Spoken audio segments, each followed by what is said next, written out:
ان العبد اذا اعترف ثم تاب تاب اللہ علیہ. میرے حبیب نے فرمایا بندہ جب رو کے کہتا ہے نا یا اللہ غلطی ہو گئی معاف کر دے، فرمایا میرا مالک اسے فوراً ہی معاف فرما دیتا ہے. تو آ تو صحیح، تو آتا ہی نہیں.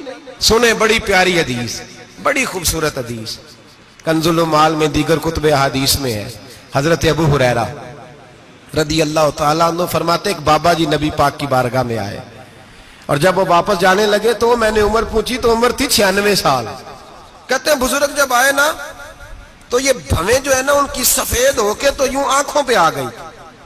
بڑی چھڑی بابا جی نے پکڑی ہوئی اور دونوں ہاتھ پکڑ کے نا چھڑی کے اوپر جھکے ہوئے ہیں ایک جانب. قربان جاؤں، کہتے ہیں جب وہ بزرگ مسجد میں داخل ہوئے تو میرے رسول نے کھڑے ہو کے استقبال فرمایا، کھڑے ہو. اور نبی کریم صلی اللہ علیہ وسلم نے آگے بڑھ کے بابا جی کو بازو سے پکڑا اور بٹھایا. حضور بیٹھ گئے. کہا بزرگوں کیسے آئے ہو؟ تو کہتے ہیں وہ بابا جی بات کرتے تو آنکھ کھول کے پہلے حضور کا چہرہ دیکھتے، پھر وہ بات کرتے تو ان کے لب و لہجے کے اندر بڑی پریشانی، بڑی تکلیف، بڑی مایوسی. عرض کرنے لگے یا رسول اللہ، حضور زندگی ساری گناہوں میں بیت گئی ہے، حضور غلطیاں ہی غلطیاں، یاد ماضی عذاب ہے، یا رب چھین لے مجھ سے حافظہ میرا. اے اللہ کے رسول بڑی لمبی فہرست ہے، پاپ ہی پاپ ہے، کالے سیاہ دفتر ہے.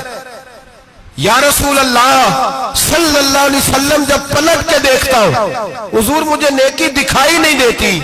حضور اس عمر میں آپ کا ایک صحابی ملا ہے، اس نے بات سمجھائی ہے تو تھوڑا خیال آیا ہے، لیکن یا رسول اللہ صلی اللہ علیہ وسلم اب میرا وجود بیکار ہو گیا ہے، حضور بوڑھا ہو گیا ہوں. 3 باتیں کہیں بزرگوں نے اور نرالی کہیں. کہنے لگے یا رسول اللہ صلی اللہ علیہ وسلم، حضور اب تو میری کمر بھی سیدھی نہیں ہوتی کہ میں نماز ہی صحیح ادا کر سکوں، بوڑھا ہو گیا ہوں. یا رسول اللہ صلی اللہ علیہ وسلم اب میرے اندر طاقت نہیں کہ میں محنت مزدوری کر کے صدقے اور خیرات دے سکوں. یا رسول اللہ صلی اللہ علیہ وسلم اب میں تلوار لے کے جہاد بھی نہیں کر سکتا. حضور نہ میں لمبی نمازیں پڑھ سکتا ہوں، آقا نہ میں صدقات و خیرات دے سکتا ہوں، محبوبہ نہ میں دین کے لیے کوئی جہاد کر سکتا ہوں. بیکار وجود ہے، بیکار. بیکار وجود کو تو گھر والے برداشت نہیں کرتے، بچے دعا کرتے ہیں یا اللہ ابا جی کو پردہ دے دے، اماں کو پردہ دے دے. بیکار ہو گیا ہوں اور آج آیا ہوں تو مجھ بیکار کو میرا رب قبول کر لے گا؟ آج کلمہ پڑھوں تو بیکار ہوں، کسی کام کا نہیں، نہ نماز نہ صدقات نہ جہاد، قبول کر لے گا؟ حضرت ابو ہریرہ فرماتے ہیں جیسے برسات میں بارش کی جھڑی لگتی ہے، یوں مصطفیٰ کی آنکھوں سے جھڑی لگ گئی. حضور کھل کے روئے، کھل کے. اور میرے حبیب پاک نے فرمایا بزرگوں بڑے مجاہد ہیں، دین کے لیے جہاد کرنے والے بڑے ہیں، رب کریم کو آپ کی تلوار کی اتنی حاجت نہیں. اور فرمایا اس کے خزانے کوئی خالی تو نہیں کہ آپ ہی گویا صدقہ دیں گے تو بھرے جائیں گے. اور فرمایا پھر رب کریم کی شان میں اضافہ نہیں کرتی عبادتیں، وہ تو بندے کو نفع دیتی ہیں. میں بزرگوں نہ آپ جہاد کریں نہ آپ صدقات دیں، لا لمبی نمازیں پڑھیں، آپ صدق دل سے آ جائیں. اللہ کے رسول کا وعدہ ہے رب آپ کو بغیر حساب کتاب جنت عطا فرما دے گا. آنا تو شرط ہے کہ نہیں؟ آئیں تو صحیح، نہ پہنچے تو صحیح، آ جائیں. اس کو نہیں عادت صدقات و خیرات کی، جہاد کی، تبلیغ، آئیں تو صحیح. نہ تو آ ہی نہیں رہا، تو گھر میں بیٹھا ہوا ہے، تو سویا ہوا ہے، تو دکانداری کر رہا ہے، تو پیسے گن رہا ہے، تو آیا ہی نہیں، آ تو صحیح.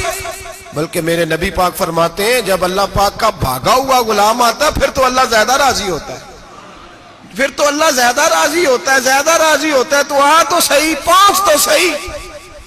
بلکہ صوفیات اور بات کرتے ہیں، وہ کہتے ہیں تو کبھی بھول کے بھی رب رب کرے تو اللہ تو اسے بھی قبول کر لیتا ہے.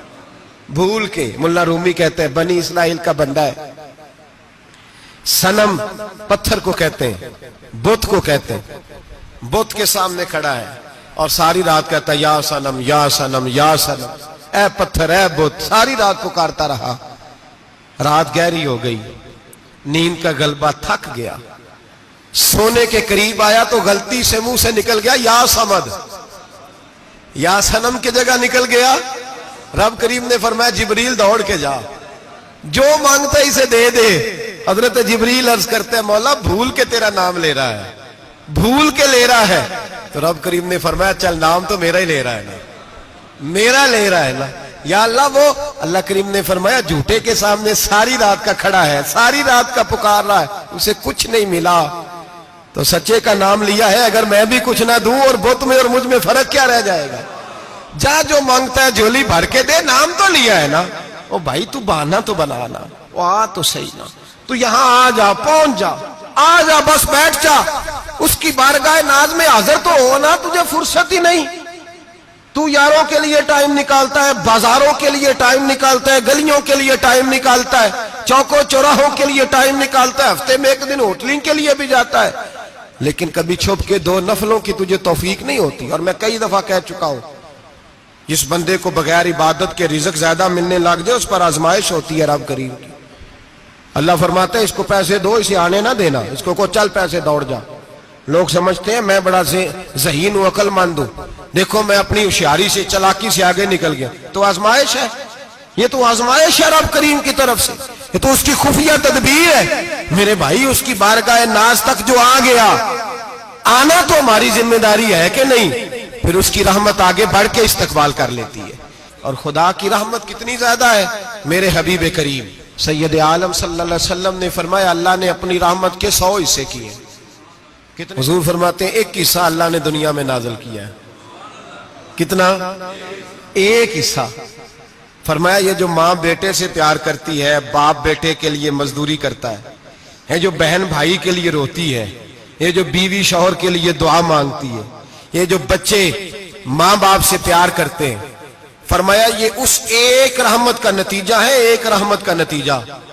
تو صحابہ کہنے لگے یا رسول اللہ وہ 99 کدھر ہیں؟ نبی پاک نے فرمایا رب کریم نے سنبھالی ہوئی ہے، قیامت کے دن تمہیں عطا فرمائے گا۔